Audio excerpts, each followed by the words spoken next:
CBS 17 is your local election headquarters. The 2024 presidential race is getting more interesting after President Joe Biden announced he would not seek re-election. And shortly after, Vice President Kamala Harris announced her bid for the White House. Now, with this major shakeup in the race, Democrats in North Carolina are moving quickly to show support for Vice President Harris. Yeah, they're also urging her to choose Governor Roy Cooper as her running mate. Capitol reporter Michael Hyland is live for us tonight with that. And Michael, you talked to the heads of the state Democratic and the Republican parties about all of this today, this historic decision. Right. North Carolina is one of the 7 states that's been at the center of this entire campaign all along. And the leaders of the party say they do expect the state to remain competitive and that many of the issues are still the same, even with President Biden out of the race.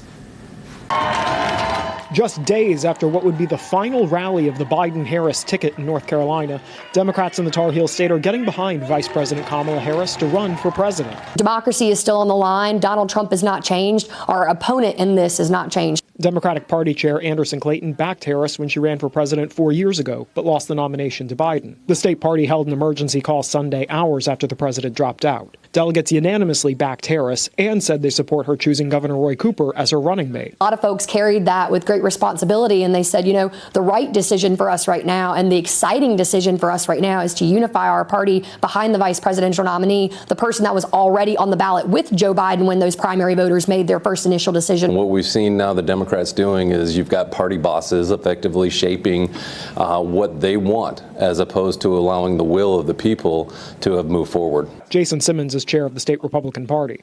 He says even while the nominee will change, the key issues don't. The party will point to the impacts of inflation, the administration's handling of illegal immigration, and President Biden's ability to serve the remainder of his term. There's a lot of questions about what she's known and what she's done to hide Joe Biden's incapacitated state, as well as her own record and that of Joe Biden.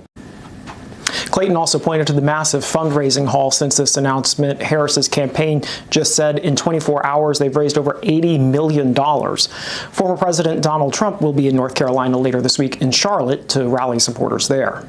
Live in Raleigh, Michael Hyland, CBS 17 News. All right, Michael, thank you.